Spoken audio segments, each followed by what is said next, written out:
Parliament ఎన్నికల నేపథ్యంలో BJP MP అభ్యర్థి తాండ్రా వినోద్రావు ప్రచారం నిర్వహించారు. ఖమ్మం నగరంలోని సర్దార్ పటేల్ స్టేడియం నుంచి శ్రీశ్రీ సర్కిల్ వరకు బీజేపీ ఎస్టీ మోర్చా ఆధ్వర్యంలో ర్యాలీ నిర్వహించారు. ఈ ర్యాలీలో పెద్ద ఎత్తున లంబాడా మహిళలు గిరిజన సాంప్రదాయంలో పాల్గొన్నారు.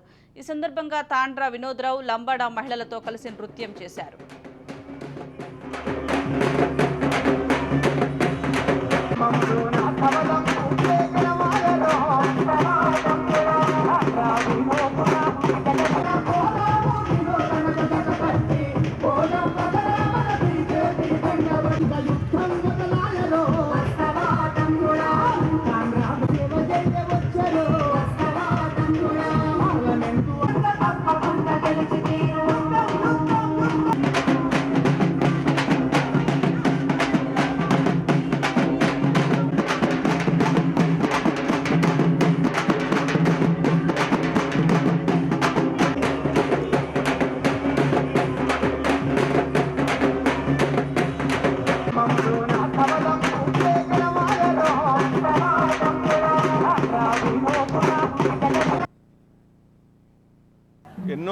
ఎన్నో పథకాలు కేవలం గిరిజనులని ఉద్దేశించి ప్రవేశపెడుతున్నారు.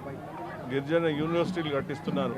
గిరిజనుల కోసం ప్రత్యేక హాస్పిటల్స్ కట్టిస్తున్నారు.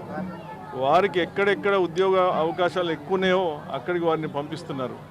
ఇది కేవలం నరేంద్ర మోడీ గారి ప్రభుత్వానికే సాధ్యం.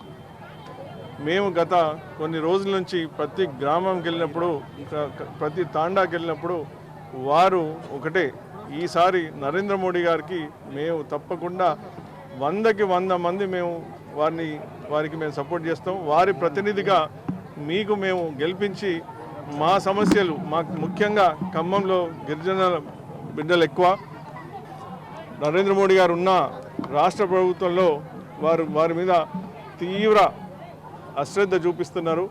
వారి కోసం ఏది కూడా గత 10 సంవత్సరాల్లో ఒక స్పెషల్ ప్యాకేజ్ కానీ, ఒక స్పెషల్ ప్రాజెక్ట్ కానీ వారిది ఏదున్నా కేంద్ర ప్రధాని నరేంద్ర మోడీ గారు ఇచ్చిన పథకాలే చేస్తున్నారు. కానీ శ్రద్ధతోటి గిరిజనులను ఉద్దేశించి ఏమీ చేయట్లేదు. ఇవాళ తెలంగాణ రాష్ట్రంలో ఇవాళ గ్రామ పంచాయతీలు అభివృద్ధి చెందిన, ఇవాళ తెలంగాణలో అభివృద్ధి సంక్షేమ కార్యక్రమాలకు కేంద్ర ప్రభుత్వం నిధులు ప్రవేశపెట్టిన, ఇవన్నీ కూడా కేంద్ర ప్రభుత్వ నిధులు తప్ప గత ప్రభుత్వం, రాష్ట్ర ప్రభుత్వం కావచ్చు, గత ప్రభుత్వాలు ఏమి చేయలేని పరిస్థితి. ఇవాళ ఎక్కడ చూసినా తండాల్లో, గ్రామాల్లో, గూడాల్లో ఇవాళ ఎమ్మెల్యే ఓటు కాంగ్రెస్కు వేరే పార్టీకి వేసినా, ఇవాళ పార్టీలకు అతీతంగా కార్యకర్తలు కావచ్చు, వేరే పార్టీ కార్యకర్తలు కూడా ఇవాళ నరేంద్ర మోడీ గారికి ఇవాళ ఓటేయాలని నిశ్చయించుకున్నారు. అనేక గ్రామాల్లో ఇవాళ మేము తిరగడం జరుగుతుంది.